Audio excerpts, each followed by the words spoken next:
Welcome to For the Long Run, the podcast exploring the why behind what keeps runners running long, strong, and motivated. I'm your host, Jonathan Levitt.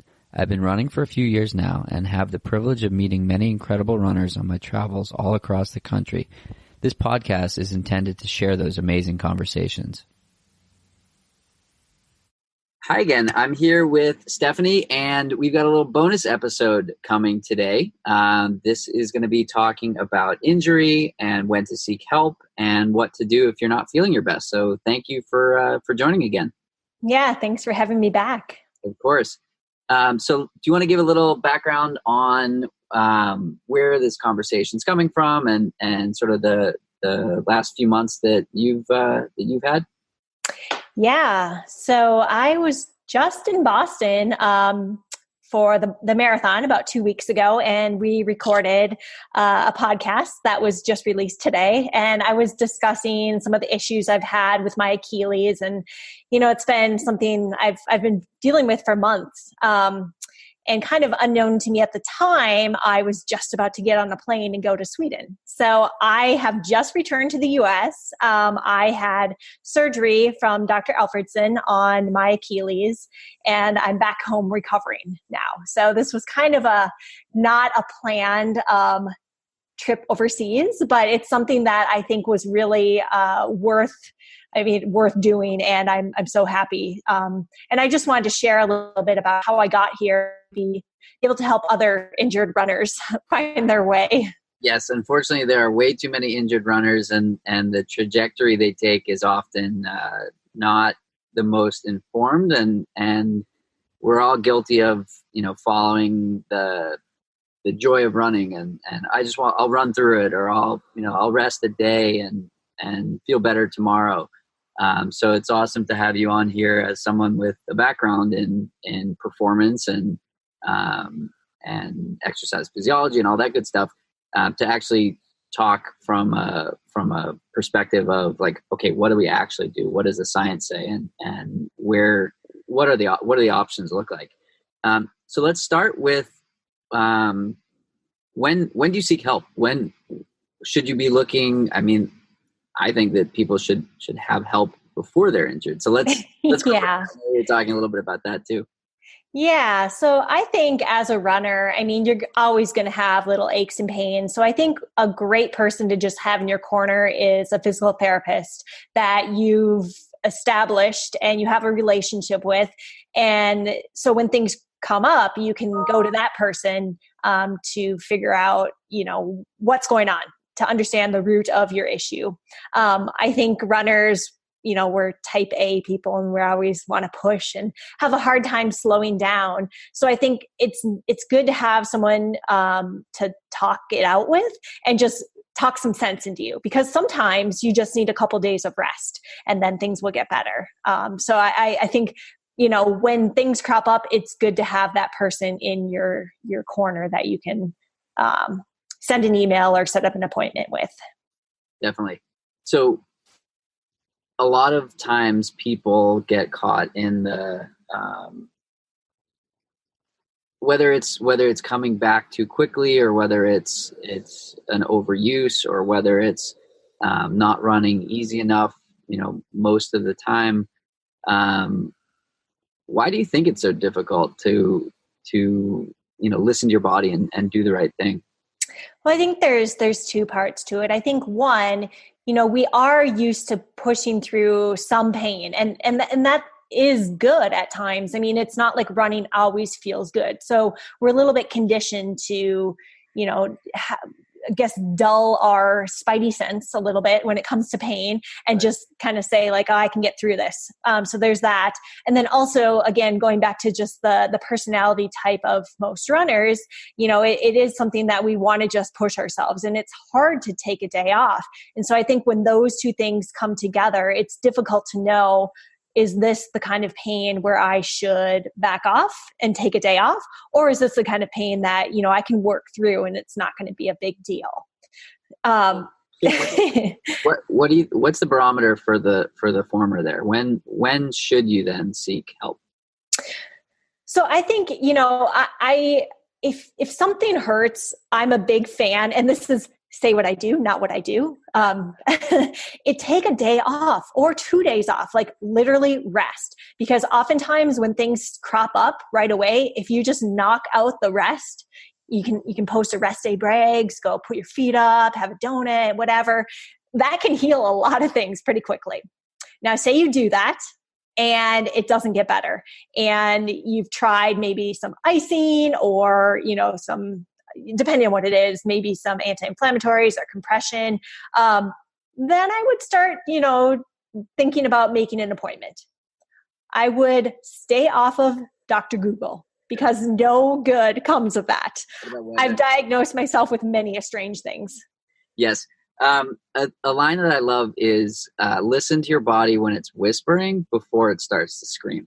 That's great. I think that's exactly what you were describing there. With the an unplanned rest day is better than an unplanned rest season. Exactly. Those little days can save seasons. They can. So let's say the rest didn't help. One of the things we talked about was the getting to the root of the issue. Mm-hmm. Surgery, more time off, time with the PT, time with the chiro, acupuncture. Where do you draw the line on escalating things? Yeah, so I think every injury is a little different. The most important thing is figuring out the root cause.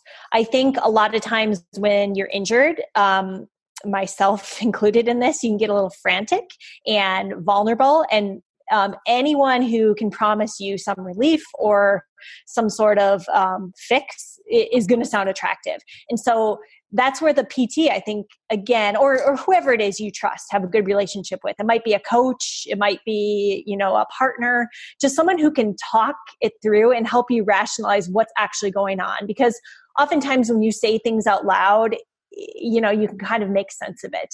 Yeah. Because, say you have something like, I'm just going to use myself for an example. I had an Achilles issue. It turned out a bunch of scar tissue. And the only thing that was really going to help that was surgery. Yet I had many different people I consulted with offering PRP, cortisone injections, electrostimulation, ASTIM, all these things that were going to quote unquote help me. And that is a lot of time and mental energy and money spent on things that weren't really going to help the issue. So understanding the root cause, I think, is important. Cool. And what are some of the other resources that you work with that help in that department? Like people or...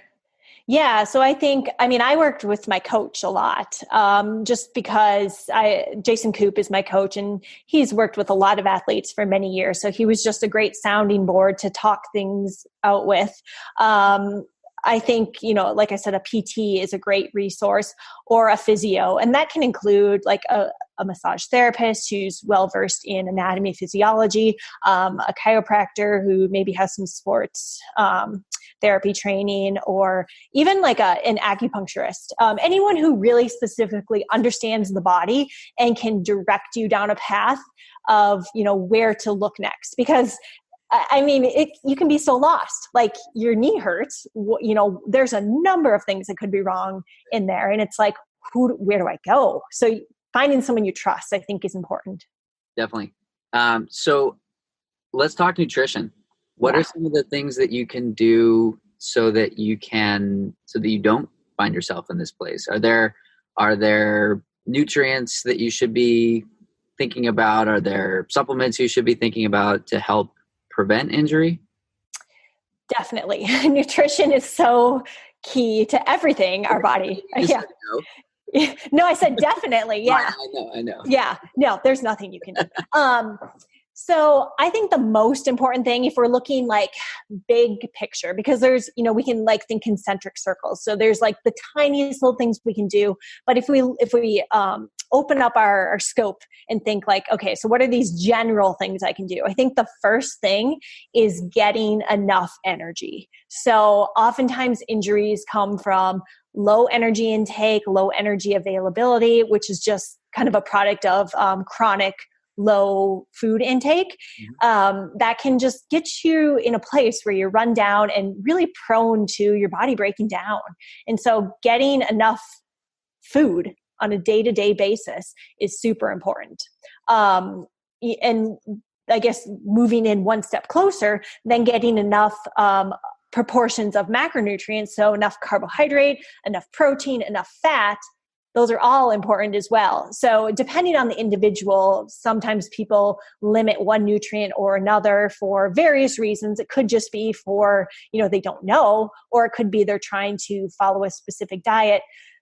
That's just one of those yellow lights. It might not be a problem, but that can definitely contribute to injury risk. Moving in on the circles, I guess, there's a lot of nutrients in real foods that can help you. So if you're not getting enough food in general, you're probably not going to be getting enough nutrients. So things like calcium, vitamin D, vitamin B. I mean, I like literally every micronutrient is helpful and important for preventing injuries. And so I think, it's best to get these from foods unless there's someone who has a deficiency in a certain nutrient, and then looking towards a supplement is going to be helpful. Like iron is a really common one, can be low a lot of times, especially in female distance runners. So boosting your iron with the supplement is a great way to help prevent the risk of injury. And we'll just give a plug for Inside Tracker here. If you don't know what your blood levels or your blood, what am I looking for here? Word. your micronutrient status, yep. Basically. It's a great tool because you can only, figure out what you need from what you eat so much. So if you look into your body and actually find out what's going on, that's a really great way to just keep tabs on things and make sure that you are healthy. Definitely. There was an interesting study that was done on the Pittsburgh Steelers a couple of years ago, and it found that of athletes that missed a game due to a muscle or tendon issue, I think it was something astronomically high, like 85% of them had low vitamin D levels. So it's a population that's a little different than runners, but still pretty significant in terms of the impact of vitamin D. Not saying that if you optimize your vitamin D, you won't get bone or muscle issues, but you might be less likely. Right. And even if it isn't a cause and effect, if they're associated together, I mean, that's still a correlation. And, it's not going to hurt to boost your vitamin D levels. I think it's super important. So yeah, I think as an athlete, you have higher needs than a regular individual because of the turnover, because of, when you're running, you're basically breaking down your body and you need to build it back up. So that the energy needs and the micronutrient needs are higher. Definitely. So what's the difference between bone issues and muscle issues? Is one type more common than others in runners? Is there some sort of activity or traits or characteristics of one type of issue versus another? Yeah, I think in terms of like severity, muscle issues are more of a low level injury that happens pretty common, pretty frequently in athletes. I mean, just the nature of running, you're going to have some muscle damage, if you do a race. And sometimes, if you're training really hard and things don't heal, that can just kind of snowball and become like a muscle tear or, a muscle strain. And that's something that generally, if you don't run on it, if you take it easy, it heals really quickly. Generally, not always the case. So I think that's a pretty common one. And it's characterized by a pretty intense pain. Like you know when you've torn a muscle, it hurts. But muscles are really have good blood supply, and so they can get the nutrients they need and heal pretty quickly. Bone injuries, on the other hand, a lot of times they're like in the form of a stress fracture or stress reaction, which just means there's, the bone, it's not actually broken through, but it means there's a lot of stress basically on the bone. And it's, if you were to look at it on an image, it's going to look like it's, not normal. It's not healthy bone. And those can kind of come on a little bit slower. They can be like a dull ache, not quite as an acute, sharp pain as a muscle injury. They do require more time off because bones, they don't heal like muscles do. The good thing about a bone injury is if you let it heal, it'll heal fully. Whereas muscles, they do heal, but sometimes you have a little bit of lingering weakness or just, what's the word I'm looking for? Compensation, from not being able to recruit all the muscle fibers. So it's not like one is better than the other, just the way you address them is different. Definitely. I had a nice little stretch of ankle sprains last fall as I was getting more and more into trail running. And my chiro kept saying, like, if you keep doing this, it's going to keep getting worse. And it's just interesting that like something like that. Yeah. Like I still feel it. 8 months later. I know. People always say like, oh, I don't want a stress fracture. And in the back of my mind, I'm like, are you sure? Because those heal pretty well. Not that I ever want that for anyone, but an ankle roll, those just take so long to heal. And, sometimes they don't ever fully heal. So let's get back to the muscle issues. Something that has sort of, that I've changed over the last few years is this like concept of like having little niggles pop up and little, not injuries, but like mini injuries or things that you feel, but run through and it's acceptable to run through those. So where's the line between, or how do you know when it's something that you can train through with maybe not going maximal effort, or when you should really take time off? Yeah, that's a great question. I've had some experience in this department. So generally, if the injury or injured area starts to feel better when you get warmed up, so it might be pretty tight, might be a little sore to start, but you get going maybe 10 or 15 minutes into your run, it starts to feel a little bit better, or it doesn't start to feel worse. So if it's just kind of staying the same, I mean, that's not great, but it's okay. And then the real test is 24 hours later. How does it feel? Does it feel worse or does it feel about the same? And if it's feeling about the same, then that means you probably didn't overstress it with the running that you did. And it's okay to cautiously move forward with that progression. If it does hurt more the next day or it does hurt more as you're running, that's usually a red light that it's not going to be getting better. And we can trick ourselves into just like, oh, maybe I'm just like paying more attention to this area. But the reality is just be honest with yourself because, it's not going to magically get better. And, if you trick yourself into training when you shouldn't be, it doesn't end well. Definitely. How do you think this has changed over the last 10 years with social media? Oh, I think it's changed a lot. People get really bad FOMO. Just because, before when you were injured, and this was maybe like many years ago, you could just kind of like not, be aware of the running world and what's going on across the country. And now we're all connected and like, you can just know what everyone's doing. Like I know what Jonathan did this morning for his training because I stalked him on Strava. And that creates this like, fear of missing out and like almost envy. And it makes it a little bit harder, I think, to rest. And then also we have so many resources at our fingertips that are on the interwebs, and they're not always the most accurate. It's actually hard to find good, accurate information. I think you have to search hard for it. There's so much misinformation out there. Know where to look and who to ask. Yeah.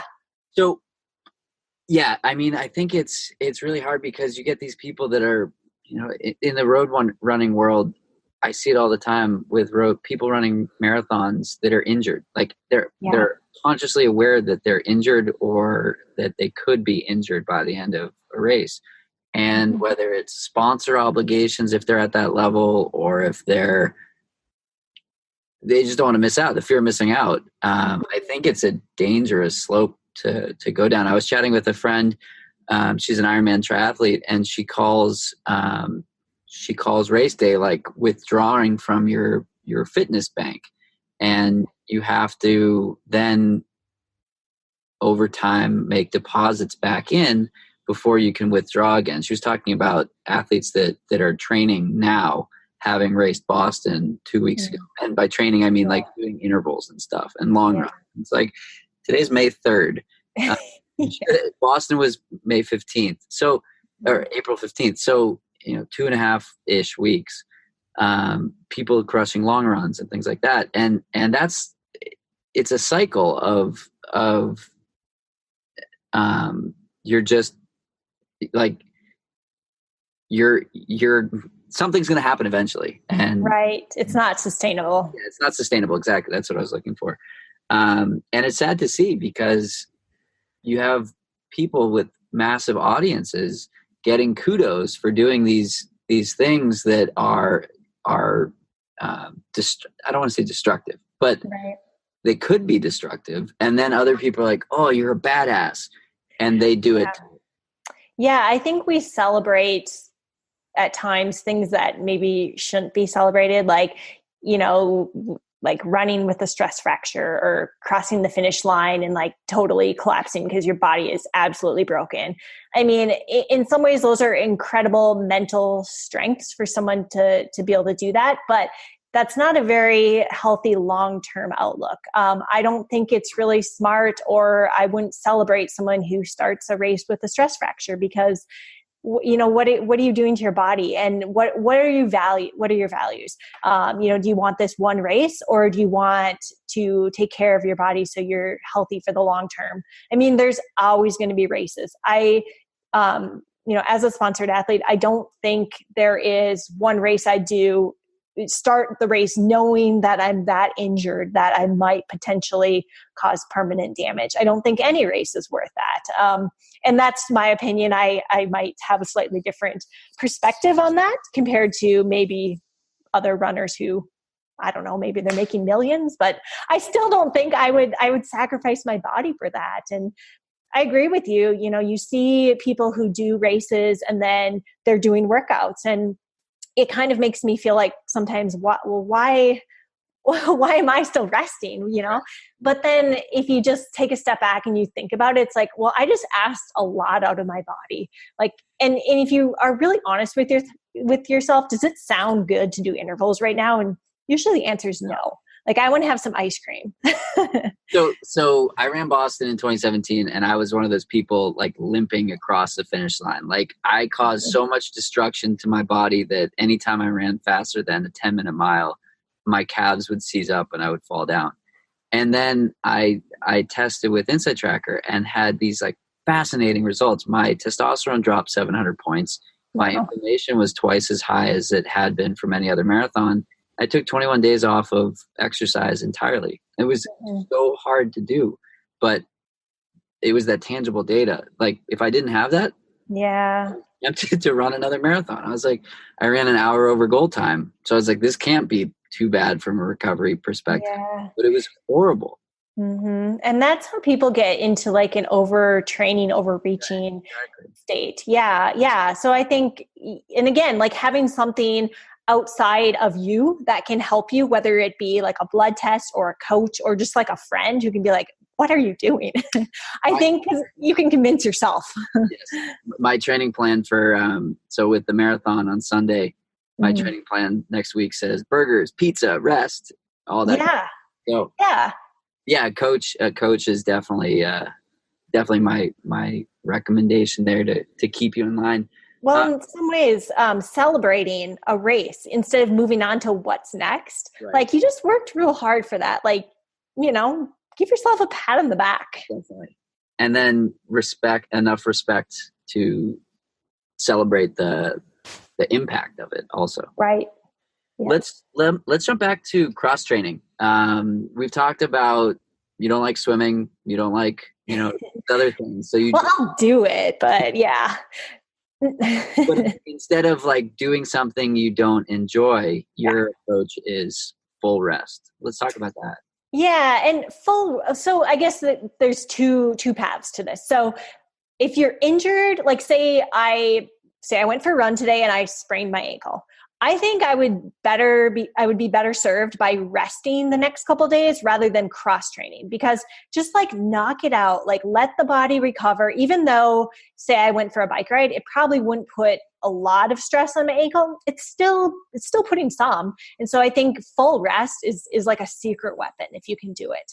Now, if you're injured and you're rehabbing and you're kind of back on the healing side of things, I think cross training is good as long as it's not something that you just mentally don't enjoy. I'm not a fan of pool running because I don't enjoy it. And to me, it feels like exercise. Whereas if I go ride my cruiser bike around outside, or if I go skiing, that's fun. That's an activity. So I think there's the mental and the physical side of things to consider.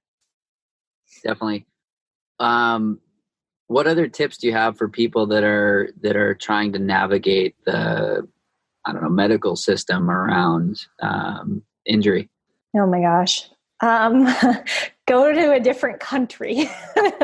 I say that with jest, but actually kind of serious. I've had incredible experiences going somewhere else, just cost, care, etc. But short of that, I think, again, talking with other people who have had similar issues, who can direct you to maybe a specialist or someone who can actually help you, because it's really not fun to play the game where you go see your general practitioner and they, order an x-ray so that you can get an MRI, so that you can get a referral to the whatever.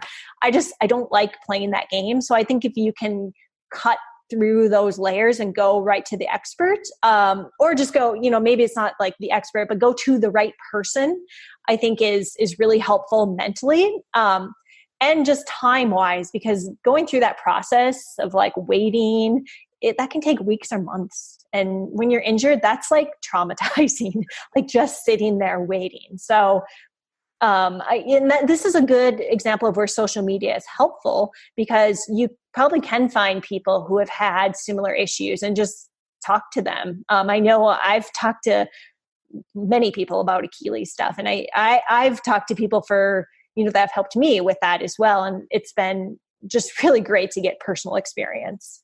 Cool. Well, thanks so much for jumping on and doing this, and all the best to you in your healing process. Thank you. Yeah. See you on the trails. Soon, I hope. Yes. That's it for today's episode. Like many long runs, it's sad when it has to end. I hope you join in next week on For the Long Run. And in the meantime, happy trails. If you've enjoyed this episode, it would mean a lot to me if you shared it so that others can find it and enjoy it too.